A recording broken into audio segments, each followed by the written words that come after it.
రైతు భరోసా అమలు చేసే విషయంలో ఉమ్మడి మహబూబ్నగర్ జిల్లా రైతుల అభిప్రాయాల సేకరణకు సంబంధించిన సమావేశం వనపర్తి జిల్లా ఐబీఓసి సమావేశ మందిరంలో నిర్వహించారు. ఈ కార్యక్రమంలో రాష్ట్ర మంత్రులు తుమ్మల నాగేశ్వరరావు, పొంగులేటి శ్రీనివాస్ రెడ్డి, జూపల్లి కృష్ణారావు, రాష్ట్ర ప్రణాళిక సంఘం ఉపాధ్యక్షులు doctor G Chinna Reddy, Nagar Kurnool MP doctor Mallu Ravi, జిల్లాకు చెందిన ఎమ్మెల్యేలు, ఎమ్మెల్సీలు, 5 జిల్లాల కలెక్టర్లు, వ్యవసాయ అధికారులు, రైతులు పాల్గొన్నారు. హెలికాప్టర్లో వనపర్తి చేరుకున్న మంత్రులకు అధికారులు, ప్రజాప్రతినిధులు ఘన స్వాగతం పలికారు. మంత్రులు ఎడ్ల బండిపై సమావేశం మందిరానికి చేరుకున్నారు. ఈ సందర్భంగా రాష్ట్ర వ్యవసాయ శాఖ మంత్రి తుమ్మల నాగేశ్వరరావు మాట్లాడుతూ సన్న చిన్నకారు రైతులకు మేలు జరిగే విధంగా రైతులు సూచనలు చేయాలని కోరారు. రైతులకు గిట్టుబాటు ధర కల్పించాలని, ప్రభుత్వంపై ఆర్థికంగా భారం పడినప్పటికీ కొనుగోలు చేయడం జరిగింది అన్నారు. రైతులకు బీమా సౌకర్యం కల్పించే ఆలోచన కూడా ప్రభుత్వం చేస్తున్నదన్నారు.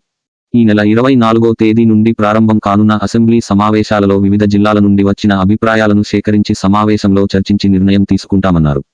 మంత్రి పొంగులేటి శ్రీనివాస్ రెడ్డి మాట్లాడుతూ ప్రభుత్వం రైతులకు మేలు చేయాలన్న సదాలోచనతో ఉన్నప్పటికీ మీడియాలో అందుకు విరుద్ధంగా ప్రచారం జరగడం విచారకరమన్నారు. ఏది ఏమైనా రైతులకు ప్రయోజనాలు చేకూర్చే విధంగా ప్రభుత్వం ముందుకు సాగుతున్నదన్నారు. ఇందిరమ్మ ప్రభుత్వంలో ప్రజలకు మేలు చేయాలన్న ఉద్దేశంతోనే 6 గ్యారంటీలను ప్రకటించడం జరిగింది అన్నారు. ఈ కార్యక్రమంలో మంత్రి జూపల్లి కృష్ణారావు, రాష్ట్ర ప్రణాళిక సంఘం ఉపాధ్యక్షులు doctor G Chinnareddy, Wanaparthy MLA Meghareddy మాట్లాడారు. 5 జిల్లాల నుండి వచ్చిన రైతులు తమ అభిప్రాయాలను సమావేశంలో వెల్లడించారు.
గత 5 సంవత్సరాల్లో పంట ఏమైనటువంటి పంట ఏమైనటువంటి కాలాలు జమైందనేది మన దగ్గర ఉన్నటువంటి లెక్క. అటువంటి పరిస్థితులకి భిన్నంగా ఈ సూచనలు ఇస్తే ఈ సూచనలు అనుగుణంగా శాసనసభలో పెట్టి శాసనసభ్యులు అదేవిధంగా కౌన్సిల్లో పెట్టి ఎమ్మెల్సీ యొక్క అభిప్రాయం అవసరమైతే ఇంకా నిపుణులతో మాట్లాడుతున్నాం, రైతు సంఘాలతో మాట్లాడుతున్నాం. కృష్ణాలో అయినటువంటి ప్రతి పైసా రైతు సోకింది. రైతుకి ఇచ్చేటప్పుడు నిజమైన రైతు, కష్టపడే రైతు, పండించే రైతు వెళ్ళాలనేది అందరికీ కావాలి. కానీ ఇందులో రైతులు, కౌలు రైతులు ఇద్దరున్నారు. ఆసానాలు, కౌలు రైతులు ఉన్నారు. ఆ కౌలు రైతులు ఏ రకంగా మీకు స్పష్టంగా చెప్పాల్సినటువంటి అవసరం ఉంది. ప్రభుత్వానికి అటువంటి ఇబ్బంది రైతు చేతులు చేసిన దానికి రకంగా వెళ్ళాలి. ఆసాన్ని కౌలుకిస్తే కౌలు రైతులు ఏ రకంగా మనం ప్రిపేర్ చేయాలి, ఈ రెండింటిని కూడా సమన్వయం చేసుకుని వెళ్తామని చెప్పి ముఖ్యమంత్రి గారు కాంగ్రెస్ పార్టీ మేనిఫెస్టోలో ఆలయాలు కూడా ప్రోత్సహించారు. కాబట్టి ఇప్పుడు మాట్లాడేటటువంటి రైతు సోదరులందరూ కూడా దాన్ని కూడా దృష్టిలో పెట్టుకోండి. ఆయన ఏ రకంగా మనం ఆదుకోగలుగుతామో మీరు స్పష్టమైనటువంటి సూచనలు ఇవ్వాలి. ఆర్థికపరమైనటువంటి ఇబ్బందులు ఉన్నటువంటి ప్రభుత్వంలో అన్నిటికీ బకాయిలు పడ్డటువంటి ప్రభుత్వాన్ని గత 6 నెలల కాలంలో 3 నెలల పైచలకు మనకి ఎన్నికల కోడ్ వల్ల మనం ఏ కార్యక్రమం చేపట్టే అవకాశం లేకుండా పోయింది. ప్రతి భరోసా కార్యక్రమానికి ముందే రైతాంగ సోదరుల యొక్క అభిప్రాయం తీసుకొని శాసనసభలో ప్రజాప్రతినిధుల యొక్క అభిప్రాయాలు కూడా తీసుకొని అన్ని రాజకీయ పార్టీల యొక్క, రైతు సంఘాల యొక్క, నిపుణుల యొక్క సలహాలు తీసుకొని భవిష్యత్తులో రైతు భరోసా ఏ రకంగా ఉంటే సామాన్య రైతుకి, చిన్నకారు రైతుకి, సన్నకారు రైతుకి, చిక్కిన రైతుకి సహాయంగా ఉంటుంది. వాళ్ళ అభిప్రాయాలకు అనుగుణంగా మనం దీన్ని ప్రవేశపెట్టాలి. అందుకంటే ముందుగా గత ప్రభుత్వం చెల్లించలేనటువంటి రైతు బంధును కూడా ఇబ్బంది ఉన్న 7,651 కోట్ల రూపాయలు రేవంత్ రెడ్డి గారి ప్రభుత్వం రైతు ఖాతాల్లో జమ చేసింది. దాంతో పాటుగా రుణమాఫీ కూడా చేస్తామని చెప్పి అది కూడా తపాలవారీగా కాకుండా సంవత్సరానికి తాగేటటువంటి ఇన్స్టాల్ చేస్తే మళ్ళీ మేము అప్పు తెచ్చుకొని నిలబడడానికి అవకాశం ఉంటుందని చెప్పి మీ మనోభావాలకు తగ్గట్టుగా ఈనాడు 31,000 కోట్లు గత 5 సంవత్సరాల్లో కటాఫ్ రేట్ మధ్యలో ఉన్నటువంటి రైతాంగానికి 31,000 కోట్లు రేపు రాబోయే నెల రోజుల్లోనే చేయాలనేది ముఖ్యమంత్రి గారి కోరిక, ప్రభుత్వం యొక్క ఆకాంక్ష. చప్పట్లు కొట్టినంత తేలిక కాదు, కానీ అయినా సరే పట్టుదలతో ఉన్నాం, నిధుల కోసం అన్వేషిస్తున్నాం. చాలా వరకు రఘునందన్ గారు, ఫైనాన్స్ సెక్రటరీ, ముఖ్యమంత్రి గారు రోజు అదే పని మీద ఉండి మనకున్నటువంటి నిధులు జాగ్రత్త చేసుకోవటం, కొన్ని సమన్వయం చేసుకోవటం, తద్వారా 1-2 ఇన్స్టాల్మెంట్లో ఆగస్టు నెలలోనే ఈ యొక్క 31,000 కోట్లు మీ ఖాతాలో వేయాల్సినటువంటి అవసరం ఉంది. పిల్లల చదువుల కోసం ఐటీ రిటర్న్స్ వేరు, ఐటీ పేయర్స్ వేరు. ఐటీ పే చేసే వ్యాపారస్తులు తప్ప రైతులు అనేవాడికి ఎంత పంట పండించినా మీకు ఇన్కమ్ ట్యాక్స్ అనేది లేదు కాబట్టి దాని గురించి మర్చిపోండి. అది మన ప్రస్తుతం అక్కర్లేదు. చేస్తే మళ్ళీ మేము అప్పు తెచ్చుకొని నిలబడడానికి అవకాశం ఉంటుందని చెప్పి మీ మనోభావాలకు తగ్గట్టుగా ఈనాడు 31,000 కోట్లు గత 5 సంవత్సరాల్లో కటాఫ్ రేట్ మధ్యలో ఉన్నటువంటి రైతాంగానికి 31,000 కోట్లు రేపు రాబోయే నెల రోజుల్లోనే చేయాలనేది ముఖ్యమంత్రి గారి కోరిక, ప్రభుత్వం యొక్క ఆకాంక్ష. చప్పట్లు కొట్టినంత తేలిక కాదు, కానీ అయినా సరే పట్టుదలతో ఉన్నాం, నిధుల కోసం అన్వేషిస్తున్నాం.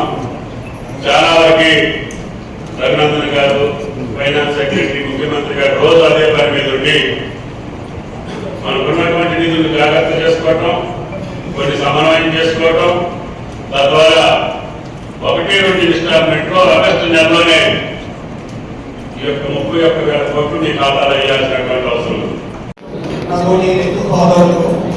నమస్కారాలు. మాది మామూలు నిజమే సార్, నాకు చిన్నారండి రైతు భరోసా విషయంలో సార్ అదే కాలంలో రైతు భరోసా పోతాం సార్.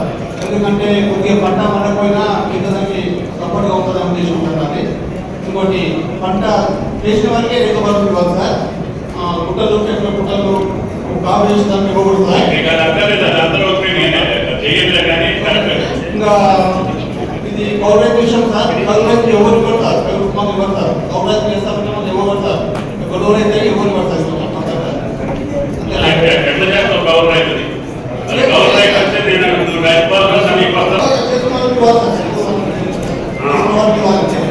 నష్టపరిహారం కూడా నీకే వస్తుంది పెద్ద చెప్పినట్టుగా ఆయన కష్టపడి మాట్లాడుతారు, ఖర్చు పెట్టుకొని మాట్లాడుతారు. నష్టపరిహారం వచ్చే కూడా రైతు పేరు మీదే వస్తుంది కదా.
మంచి కార్యక్రమాలు జరుగుతూ ఉన్నాయి. రేవంత్ రెడ్డి గారి ఆధ్వర్యంలో మీరందరి మంచి పరిపాలన అందిస్తున్నారు సార్. మా కోరిక 2004 నుంచి 14 వరకు ఏదైతే రాజశేఖర రెడ్డి గారి పీరియడ్లో కాంగ్రెస్ ప్రభుత్వం రైతు ప్రభుత్వంగా వెలుగొందిందో అదేవిధంగా 2024 నుంచి 2034 వరకు మన ప్రభుత్వం రేవంత్ రెడ్డి గారి ప్రభుత్వం కూడా అదేవిధంగా చేయగలని చెప్పి ఆకాంక్షిస్తూ చిన్న సూచన సార్. ప్రతి రైతుకు 10 ఎకరాల లోపు ఉండే ప్రతి రైతుకు రైతు బంధు ఇవ్వాలని చెప్పి నా పర్సనల్ ఒపీనియన్. లిమిటేషన్ అనేది 10 ఎకరాల ఒక గుంట ఉంటే అతనికి రాదు. అట్లా కాకుండా ఉన్న ప్రతి రైతుకు 10 ఎకరాల వరకు లిమిటేషన్ చేస్తూ, అంటే తెలంగాణ ఉండే ప్రతి 30 ఎకరాల రైతు కూడా పేద రైతే, ఏ బిజినెస్ చేయకపోతే పేద రైతే. కాబట్టి 10 ఎకరాలకు కట్ ఆఫ్ పెట్టి 30 ఎకరాల రైతు కూడా ఇవ్వాలని చెప్పి నా కోరిక. మీరు అన్నట్టు 600 ఎకరాలు 500 ఎకరాలు 1 ఎకరం కార్పొరేట్ రైతులకు పోకూడదు అనేది అందరి ఆకాంక్ష. తర్వాత పోతే ఐటీ రిటర్న్స్ అనేది శ్రీనివాస్ రెడ్డి గారు నిర్వహించారు. ఇక్కడ జరుగుతున్నది సార్ అంటే 30 ఎకరాల రైతుకు 20 ఎకరాల రైతుకు కూడా వాళ్ళ కొడుకులకు చదివించుకోవాలన్నా పిల్లలు చదివించుకోవాలన్నా ఖచ్చితంగా లోన్ పోతే, బ్యాంక్ లోన్ పోతే రైతులకు రైతు భూమి తీసేవారు లోన్ ఇస్తారు సార్. దాంట్లో అని చెప్పి అగ్రికల్చర్ కేసు రిటర్న్స్ చేస్తా ఉన్నాం. ఆ రిటర్న్స్ పెట్టి రిటర్న్ చేస్తుంది కదా అని చెప్పి రైతులకు పనిచేయడం అనేది రైతులకు ఇబ్బంది అవుతుందని నాకు సలహా సార్. పోతే బీమా సార్, రైతు బంధు వరకు రైతు బీమా ఇంతకుముందు మన 50 ఏళ్ళ వరకు ఇస్తుంది సార్. వ్యవసాయ రంగాలకు 62 ఏళ్ళ వరకు అంటే మన దగ్గర ఉద్యోగస్తులకు 62 తెప్పించుండ్రు. 62 వేస్తే కొంత పేద రైతులు బాగుపడతారని చెప్పి రైతు రుణమాఫీ మీరు ఒకటి రైతు రుణమాఫీకి మ్యాండేటరీ రేషన్ కార్డు పెడతాను సార్. టీఆర్ఎస్ ప్రభుత్వం మనం ఇచ్చిన తర్వాత 2014 నుంచి 14 వరకు రేషన్ కార్డు ఇచ్చిన తర్వాత మళ్ళీ వాళ్ళు ఎప్పుడు ఇవ్వలేదు. కానీ ఒకటే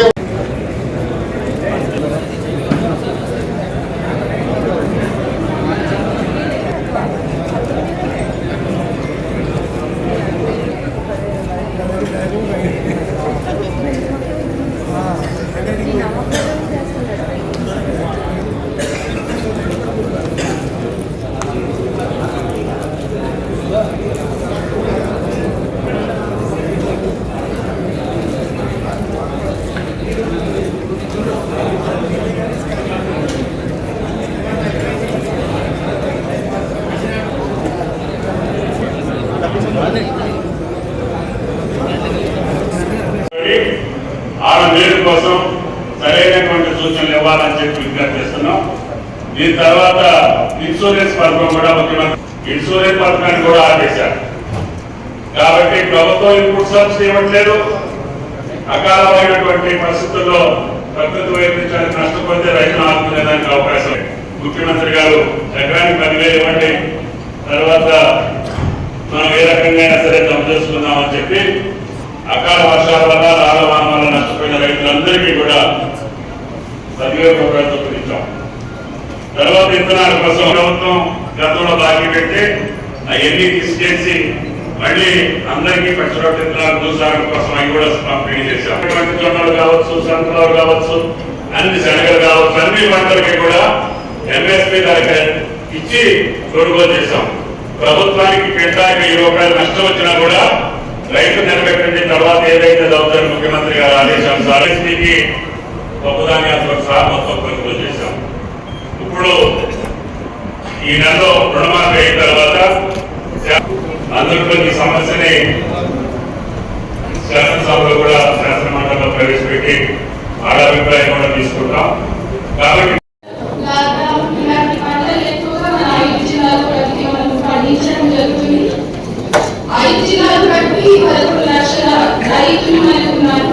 ఇందులో 90% 10 ఎకరాల లోపల భూమి ఉన్న దాదాపు 10 లక్షల ఫార్మర్స్ 5 ఎకరాల లోపు భూమి కలిగి ఉన్నారు. 5 నుంచి 10 ఎకరాల భూమి కలిగి ఉన్న 93,000 మంచి కార్యక్రమాలు జరుగుతూ ఉన్నాయి. రేవంత్ రెడ్డి గారి ఆధ్వర్యంలో మీరందరి మంచి పరిపాలన అందిస్తున్నారు సార్. మా కోరిక 2004 నుంచి 14 వరకు ఏదైతే రాజశేఖర రెడ్డి గారి పీరియడ్లో కాంగ్రెస్ ప్రభుత్వం రైతు ప్రభుత్వంలో వెళ్ళిందో అదేవిధంగా 2024 నుంచి 2034 వరకు మన ప్రభుత్వం రేవంత్ రెడ్డి గారి ప్రభుత్వం కూడా అదేవిధంగా చేయగలని చెప్పి ఆకాంక్షిస్తూ చిన్న సూచన సార్, ప్రతి రైతుకు 10 ఎకరాల లోపు ఉండే ప్రతి రైతుకు రైతు బంధు ఇవ్వాలని చెప్పి నా పర్సనల్ ఒపీనియన్. లిమిటేషన్ అనేది 10 ఎకరాలు ఒక గుంట ఉంటే అతనికి రాదు, అట్లా కాకుండా ఉన్న ప్రతి రైతుకు 10 ఎకరాల వరకు లిమిటేషన్ చేస్తూ, అంటే తెలంగాణ ఉండే ప్రతి 30 ఎకరాల రైతు కూడా పేద రైతే, ఏ బిజినెస్ చేయకపోతే పేద రైతే. కాబట్టి 10 ఎకరాలకు అకౌంట్ పెట్టి 30 ఎకరాల రైతు కూడా ఇవ్వాలని చెప్పి నా కోరిక. మీరు అన్నట్టు 600 ఎకరాలు 500 ఎకరాలు 1 ఎకరం కాంక్రీటు రైతులకు పోకూడదు అనేది అందరి ఆకాంక్ష. తర్వాత పోతే ఐటీ రిటర్న్స్ అనేది శ్రీనివాస్ రెడ్డి గారు నిర్వహించారు. ఇక్కడ జరుగుతున్న ఏంటి సార్ అంటే 30 ఎకరాల రైతుకు 20 ఎకరాల రైతుకు కూడా వాళ్ళ కొడుకులకు చదివించుకోవాలన్నా పిల్లలు చదివించుకోవాలన్నా ఖచ్చితంగా లోన్ పోతే, బ్యాంక్ లోన్ పోతే రైతులకు రైతు భూమి తీసేవారు లోన్ ఇస్తారు సార్. దానికని చెప్పి అగ్రికల్చర్ కేసు రిటర్న్స్ చేస్తా ఉన్నాం. ఆ రిటర్న్స్ పెట్టి రిటర్న్ చేస్తుంది కదా అని చెప్పి రైతు బంధు పనిచేయడం అనేది రైతులకు ఇబ్బంది అవుతుందని నా సలహా సార్. పోతే బీమా సార్, రైతు బంధు వరకు రైతు బీమా ఇంతకుముందు మన 50 ఏళ్ళ వరకు ఇస్తుంది సార్. వ్యవసాయదారులకు 62 ఏళ్ళ వరకు అంటే మన దగ్గర ఉద్యోగస్తులకు 62 తెప్పించుండ్రు, 62 వేస్తే కొంత పేద రైతులు బాగుపడతారని చెప్పి రైతు రుణమాఫీ ఒకటి, రైతు రుణమాఫీకి మ్యాండేటరీ రేషన్ కార్డు పెడతాను సార్. టీఆర్ఎస్ ప్రభుత్వం మనం ఇచ్చిన తర్వాత 2014 నుంచి 14 వరకు రేషన్ కార్డు ఇచ్చిన తర్వాత మళ్ళీ వాళ్ళు ఎప్పుడు ఇవ్వలేదు, కానీ ఒకసారి రేషన్ కార్డు మర్చి చేసి ఇచ్చారు. అంటే తండ్రి కొడుకులను అందరినీ ఏం పండుగలే ఏం పండుగలను ఉద్దేశించుకోండి మర్చి చేసింది. కాబట్టి ఇది రైతులకు నష్టం జరుగుతుంది. అప్పటికి ఈ ప్రజలలో కూడా ఉన్నటువంటి రైతు మంచి చేస్తే ఆ రైతుకి ఉపయోగపడుతుందో ఆ రైతుకి ఇవ్వాలన్నదే ఈ రాష్ట్ర ప్రభుత్వం ఉద్దేశం తప్ప ఇన్కమ్ ట్యాక్స్ విషయానికి వద్దాం. మీలో కొంత అపోహ ఉంది. ఇన్కమ్ ట్యాక్స్ ఎవరైతే అప్లై చేస్తారో అంటే పాన్ కార్డు ఉన్న ప్రతి వాళ్ళకి రైతు భరోసా రాదు అనేది ప్రతిపక్షం వాళ్ళు చేస్తున్న ప్రచారం. ఈనాడు పాన్ కార్డు ప్రతి రైతుకి ప్రతి కుటుంబానికి ఉంటది. అటువంటి వాళ్ళకి ఇవ్వనని ఈ ప్రభుత్వం ఏనాడు చెప్పలే. కానీ పాన్ కార్డు పేరు అడ్డం పెట్టుకొని హైదరాబాద్ లోనో ఢిల్లీలోనో బొంబాయిలోనో కోట్లాది 100 కోట్లు సంపాదిస్తున్న బడాబాబులకు మటుకు ఇయ్యాల వద్దనేది మీరే నిర్ణయించాలి. అది ఈ రాష్ట్ర ప్రభుత్వం యొక్క ఆలోచన. అంతేగాని పాన్ కార్డు ఉంటే ఈ ప్రభుత్వం రైతులకు ఇయ్యదు, లేకపోతే ఇంకొకటి ఇయ్యదు, లేకపోతే ఇంటి ఎకరాలకే రిస్ట్రిక్ట్ చేసింది అని ఏదైతే కొంతమంది పని కట్టుకొని ప్రచారం చేస్తున్నారో ఈ రాష్ట్ర ప్రభుత్వానికి క్రియాత్మకమైన అంటే ముందే ఏదో మనసులో నిర్ణయించుకొని ఈ సభలో సమావేశాలు జరపడం లేదు అనేది రైతన్నలతో పాటుగా ఎవరైతే విమర్శలు చేస్తున్న ప్రతిపక్ష వాళ్ళు కూడా గమనించాలి. వాళ్ళను కూడా ప్రతి మీటింగ్కి ఆహ్వానిస్తున్నాం. అనుగుణంగానే ఈ రాష్ట్ర ప్రభుత్వం నడవాలన్నది ముఖ్య ఉద్దేశం. 100 ఎకరాలు ఉన్న భూస్వామికి ఇవ్వాలన్నా, కొండలో గుట్టలో ఉన్న రైతుకి ఇవ్వాలన్నా, ఎప్పుడో 10 సంవత్సరాల క్రితం లేఅవుట్ వేసిన ఆ లేఅవుట్లకు కూడా ఇవ్వాలన్నా, గతంలో ప్రభుత్వం వివిధ డెవలప్మెంట్ కోసం ఎక్విజిషన్ చేసిన ల్యాండ్ కూడా ఇవ్వాలన్నా, ఫామ్ హౌస్లకు కూడా ఇవ్వాలన్నా అనేది మీరు ఇచ్చే సూచనలు బట్టి ఈ రాష్ట్ర ప్రభుత్వం నిర్ణయం తీసుకుంటుంది. ఎందుకంటే గతంలో ఏం జరిగిందో ఇందాక తమ్ములు గారు చెప్పారు. గతాన్ని అది ఆనాడు ఆ ప్రభుత్వం ఇచ్చిన అది వారి డబ్బు కాదు. రూపాయి పోగేసి మీరు కట్టిన ట్యాక్సుల్నే ప్రభుత్వ రూపంలో మీకు చెల్లిస్తుంది, మీకు ఇచ్చిన హామీల్లో నెరవేరుస్తుంది. ఆ డబ్బుని సద్వినియోగం కాకపోతే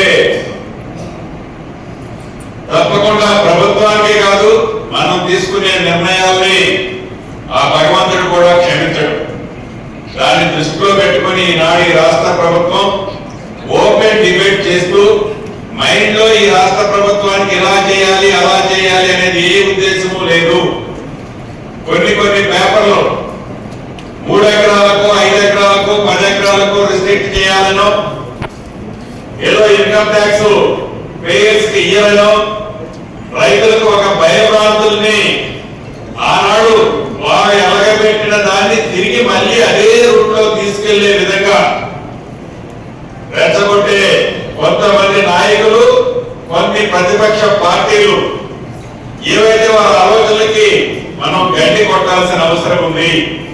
నిజంగా ఏ రైతుకి సహాయం చేస్తే నిజంగా ఈ ప్రజాప్రతినిధులు రైతులకి రైతు సంఘ నాయకులకి ఏదైతే ఈ రైతు భరోసా కార్యక్రమం కోసం ఏర్పాటు చేసిన సభకు ఇచ్చేసిన సూచనలు ఇవ్వడానికి వచ్చిన అనేక సంఘాల నాయకులకి, ప్రింట్ అండ్ ఎలక్ట్రానిక్ మీడియా మిత్రులందరికీ మనస్ఫూర్తిగా హృదయపూర్వక నమస్కారాలు. పేదోడి రాజ్యం ఈ తెలంగాణ రాష్ట్రంలో ఏర్పడిన తర్వాత గౌరవ ముఖ్యమంత్రి గారు రేవంత్ రెడ్డి గారి నాయకత్వంలోని ఈ ప్రభుత్వం రైతుల్ని రాజు చేయాలనే ఒక దృఢ సంకల్పంతో, చిత్తశుద్ధితో ఆర్థికంగా రాష్ట్రం అనేక ఇబ్బందుల్లో ఉన్నప్పటికీ ఆ ఇబ్బందులన్నింటినీ అధిగమించి రైతులకు ఇచ్చిన ప్రతి మాటని నెరవేర్చాలన్నదే ఈ రాష్ట్ర ప్రభుత్వం యొక్క లక్ష్యం.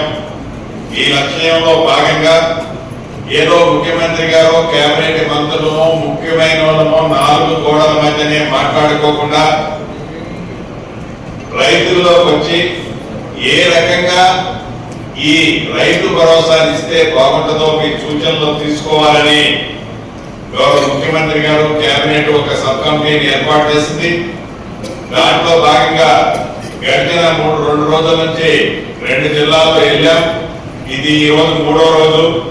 ఇక్కడ ప్రధానంగా మీరు గమనించాల్సింది, ఏదైతే ఈ రాష్ట్ర ప్రభుత్వం ఈనాడు రైతన్నలకు ఇస్తున్న ప్రతి రూపాయి కూడా వివిధ రూపాల్లో మీరు కట్టిన డబ్బే రాష్ట్ర ప్రభుత్వం ద్వారా మీ ఖాతాలోకి జమ అవుతుంది.